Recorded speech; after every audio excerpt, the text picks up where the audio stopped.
လှကျင်လွန်လို့ plastic surgery လုပ်ရေးလက်လွန်သွားသူများဒီလောကကြီးမှာလူတိုင်းဒီပါလှကျင်လွန်လို့ပြင်ဆင်ကြတယ်ဆိုပေမဲ့တချို့သူတွေရဲ့လှပခြင်းစိတ်ကကြောက်ကြကောင်းလာအောင်ပြင်ထန်လွန်ပါ၏နောက်ပြီးဒီပညာတွေတိုးတက်လာတဲ့ခေတ်မှာအလားအပါအတွက်ခွဲစိတ်ကုသတဲ့ကိစ္စကလည်းထမင်းသားရေတောက်ဖြစ်လာခဲ့ရပါတချို့သူတွေကြတော့လေဘလောက်ပဲခွဲစိတ်ပြုပြင်နေပါစေကိုမျက်နာကိုစိတ်တိုင်းမကြလို့အကြိမ်ကြိမ်ထပ်ခွဲစိတ်တတ်ကြပါသေးရဲ့ဒီလိုခွဲစိတ်ကြရင်ပင်ကိုရုပ်ထက်ပိုဆိုးတဲ့အခြေအနေတွေလည်းဖြစ်လာတတ်ပါ၏အားလုံးပဲမင်္ဂလာပါကျမတို့ရဲ့ channel လေးကနေကြိုဆိုလိုက်ပါဒီနေ့ဗီဒီယိုလေးမှာတော့လှကျင်လွန်လို့ခွဲစိတ်ကမှပိုဆိုးသွားတဲ့ဆယ်လီတွေရဲ့ဖြစ်ရတချို့ကိုဝေမျှပေးသွားမှာဖြစ်ပါဟမ်မီရိုကူတဘာဝပေးထားတဲ့အလှပကိုတံမိုးမထားတတ်တဲ့ဟမ်မီရိုကူရဲ့လှပခြင်းစိတ်ကသူ့ကိုပြန်ဒုက္ခပေးသွားခဲ့တာပါဟန်ကောင်မော်ဒယ်နဲ့အဆိုတော်ဖြစ်တဲ့ဟန်ရဲ့အလှကရွက်ကျန်းရည်ကြိုအစင်တက်တာလွန်ခဲ့ရပါဒါအောင်မကျေနပ်နိုင်တဲ့ဟန်တယောက်အသက်28နှစ်အရွယ်မှာ plastic surgery လုပ်ဖို့အဆုံးဖြတ်ခဲ့ပါအကောင်မှာလုပ်ဖို့အဆင်မပြေတာကြောင့်ဂျပန်ကိုပြောင်းခဲ့ပြီးမျက်နှာပေါ်ကစိတ်တိုင်းမကျတဲ့အစိတ်ပိုင်းတွေကိုစိတ်ရှိတိုင်းခွဲစိတ်ခဲ့ရပါဘလောက်ထိခွဲစိတ်ခဲ့လဲဆိုရင်ဂျပန်ကဆရာဝန်တွေကဟန်ကိုဆက်ပြီးခွဲစိတ်မပြီးတော့တဲ့အထိဖြစ်ပါအဲအားကြောင့်ဟန်တယောက်တောင်ကိုရီးယားကိုထပ်ပြောင်းခဲ့ပါကိုရီးယားမှာလည်းခွဲစိတ်မှုတွေထပ်လုပ်နေခဲ့လို့နောက်ဆုံးမှာမိဘအရင်းတွေက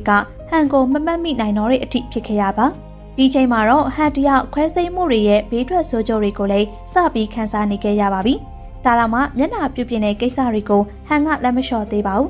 ခွဲစိတ်မှုတွေထပ်မလုပ်တော့ပေမဲ့စီလီကွန်ထိုးထည့်တဲ့ကိစ္စတွေကိုလုပ်နေခဲ့ရပါကန်ဆိုးကျင်တော့ဟန်သုံးတဲ့စီလီကွန်တွေဈေးကွက်ထဲမှာပြတ်သွားပြီးနောက်ရရအမျိုးအစားတွေကိုထိုးထည့်နေရင်မျက်နှာကတနေ့တခြားရုပ်ပြက်ဆင်းပြက်ဖြစ်လာခဲ့ပါဒီမျက်နှာကြီးနဲ့ဟန်တယောက်အနုပညာအလုပ်တွေကိုလည်းဆက်မလုပ်နိုင်တော့ပါဘူးဟန်ကိုဂရုဏာတက်တဲ့ပရိသတ်တချို့ရဲ့ကူညီမှုနဲ့မျက်နှာခွဲစိတ်မှုကိုပြန်လုပ်ခဲ့ပြီးမိအရွယ်အစားပေးရှော့ချနိုင်ခဲ့ပြီးမူလမျက်နှာကိုတော့ပြန်မရနိုင်တော့ပါဘူးအိမ်နောက်ဟန်တယောက်စိတ်ဖိစီးမှုတွေကြောင့်ကျန်းမာရေးဆရာဝန်နဲ့ကုသမှုခံယူခဲ့ရသလိုတစ်ဖက်ကလည်းစားဝတ်နေရေးအတွက်အဝတ်ထဲဟောင်းတစ်ဆိုင်မှာဝန်ထမ်းအဖြစ်ဝင်လုပ်နေခဲ့ရပါတယ်ဒီချိန်မှာတော့ဟန်တယောက်တဘာဝတက်ပိုလာကျင်ခဲ့တဲ့စိတ်ကိုနောက်နာရလို့မဆုံးနိုင်အောင်ပဲရှိနေကြရဖြစ်ပါတယ်မိုက်ကီယိုရဲ့ plastic surgery ခီးကတော့သူများတွေနဲ့မတူပါဘူးလက်ဝိသမားဖြစ်ခဲ့တဲ့မိုက်ကီယိုကမျက်နှာပေါ်ကဒဏ်ရာဟောင်းတွေပြသွားအောင် plastic surgery လုပ်ခဲ့တဲ့သူပါ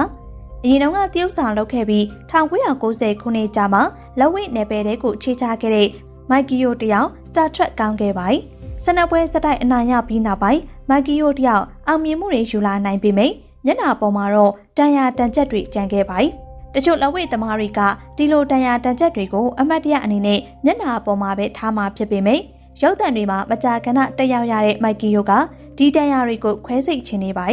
်အဲအားကြောင့်လည်းမျက်နှာလေးအဆင်ပြေပြေဖြစ်သွားအောင် plastic surgery တွေလုပ်ခဲ့ပါတယ်တစ်ချိန်ခွဲစိတ်လိုက်စိတ်တိုင်းမကျဖြစ်လိုက်နောက်တစ်ချိန်ခွဲစိတ်လိုက်နဲ့မိုက်ကီယိုရဲ့ plastic surgery ခီးစဉ်ကလည်းမှန်ထတာထက်ပိုရှည်လာခဲ့ပါတယ်ဒီချိန်မှာသူ့ရဲ့မျက်နှာကလည်းအရင်မျက်နှာနဲ့တော်တော်ကွာခြားနေပါပြီဒီချိန်မှာတော့မိုက်ကီယိုလည်းခွဲစိတ်မှုတွေကိုလုံးဝရပ်ဆိုင်းလိုက်ပါတော့တယ်ပြီးတော့လက်ရှိဖြစ်တဲ့မျက်နှာထားကိုမကြိုက်သေးပေမဲ့ခွဲစိတ်မှုတော့ထပ်မလုပ်တော့ဘူးဆိုတာကိုအင်တာဗျူးတွေမှာဖြေခဲ့ရဖြစ်ပါတယ်အန်နာစတေးရှာပူဂရက်ရှာယူကရိန်းမော်ဒယ်တယောက်ဖြစ်တဲ့အန်နာရဲ့မျက်နှာအလှပြင်းတဲ့ခီးကလည်းမျိုးစုံကျိုးခုံနေအောင်ဆောင်လာပါတယ်သူကမျက်နှာဘိုတော့ထိုးတာခွဲစိတ်တာမျက်နှာပြင်းတာနှာခေါင်းရိုးဖော်တာစသဖြင့်စိတ်ထင်တိုင်းခွဲစိတ်ခဲ့တဲ့သူလည်းဖြစ်ပါတယ်ဒီလိုလုပ်ရတဲ့ရည်ရွယ်ချက်ကပိုလာဖို့ဖြစ်ပေမဲ့အန်နာတယောက်ပါးဆောင်ရိုးတွေပိုဖောင်းထွက်လာပြီးကာတွန်းကားတွေကဘီလိမ်မကြီးတွေလို့ဖြစ်လာခဲ့ရပါအန်နာ plastic surgery စားလုပ်တဲ့အချိန်ကအသက်26နှစ်ဖြစ်ပြီးအဲဒီတုန်းကရိုးရိုးရင်နဲ့ချစ်စရာပုံစံရှိပါတယ်အန်နာကသူခွဲစိတ်ခဲ့တဲ့အခြေအနေတွေကိုလည်းဗီဒီယိုရိုက်ပြီး online မှာတင်ကအတွေ့အကြုံတွေကိုဝေမျှခဲ့ပါတယ်နောက်ပြီးတစ်ခါတလေကြာရင်ကိုရိုင်းနှကန်းဖစ်လာထိုးတဲ့ဗီဒီယိုတွေကိုလိုက်လွှင့်ပြတတ်ပါတယ်ဒီချိန်မှာအန်နာတယောက်ခက်ကြမ်းကြမ်းရုပ်ကြီးပိုင်ဆိုင်နေခဲ့ပါပြီဗီလိန်ကာတွန်းရုပ်ကြီးပုံစံပေါက်နေပေမဲ့အန်နာကတော့ဒီအချိန်ထိသူ့ကိုယ်သူလှတယ်လို့ထင်နေတော့မှာပဲ2020ကလုပ်ခဲ့တဲ့အင်တာဗျူးတစ်ခုမှာတော့အန်နာကတချို့ခွဲစိတ်မှုတွေကိုမှားယွင်းပြီးလှုပ်ဆောင်မိခဲ့ကြောင်းတစုံတစဝန်ခံခဲ့ပါတယ်နောက်ပြီးဒီအချိန်ရောက်တော့မှရလာတဲ့အခြေအနေတွေကိုလက်ခံရတော့မှဖြစ်ကြောင်းလည်းပြောခဲ့ပါသေးတယ်ရာဂျီနာရီနီစင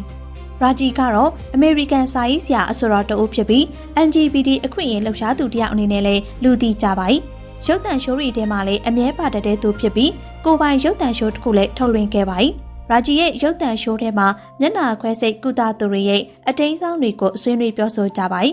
ရာဂျီကိုရိုင်းကဒီလိုခွဲစိတ်မှုတွေမျှော်မှန်းမထားတဲ့အခြေအနေကိုရလာခဲ့တဲ့သူဖြစ်ပါတယ်။ဒီကုလုံးကိုစီးထိုးတဲ့နေရာစီးထိုးခွဲစိတ်တဲ့နေရာခွဲစိတ်လုပ်ခဲ့တဲ့ရာဂျီဟာစိတ်တိုင်းမကျတဲ့ခန္ဓာကိုယ်ကိုပဲပိုင်ဆိုင်ခဲ့ရပါ။အဲဒီအချိန်အားစပြီးလူတွေနဲ့ကင်ကင်နေခဲ့သလိုစိတ်ကျန်းမာရေးဆရာဝန်တွေနဲ့ပါကုသမှုခံယူခဲ့ရတာပါ။နောက်ပြီးဒီလိုခွဲစိတ်မှုတွေလုပ်ခဲ့တဲ့အပေါ်နောင်တရမိကြောင်းလည်းဝန်ခံခဲ့ပါတယ်။ဆက်ပြီးတော့လည်းဖြစ်နိုင်ရင်တဘာဝအလားပါကိုတန်ဖိုးထားဖို့ရာဂျီကတိုက်တွန်းနေကြရဖြစ်ပါတယ်။ဒီနေ့ကြောင်းရလေးကတော့လှကျင်လွန်းလို့ plastic surgery လုပ်မိကမှပိုဆိုးသွားတဲ့ဆယ်လီတချို့ရဲ့အကြောင်းလေးပဲဖြစ်ပါတယ်။အားလုံးပဲဒီဗီဒီယိုလေးကနေထူးဆန်းတာလေးတွေသိလိုက်ရလို့နှစ်သက်လိုက်မယ်လို့ထင်ပါတယ်။ဗီဒီယိုလေးကိုနှစ်သက်တယ်ဆိုရင် like လေးနှိပ်ပြီးအားပေးသွားပါဦး။ဒီလိုဗီဒီယိုလေးတွေကိုဆက်လက်တင်ဆက်ပေးသွားမှာဖြစ်လို့မလွတ်ရအောင်လို့ channel လေးကို subscribe လေးလုပ်ထားဖို့တိုက်တွန်းလိုက်ပါတယ်။အဆုံးထိကြည့်ရှုပေးခဲ့တဲ့အတွက်ကျေးဇူးတင်ပါတယ်ရှင်။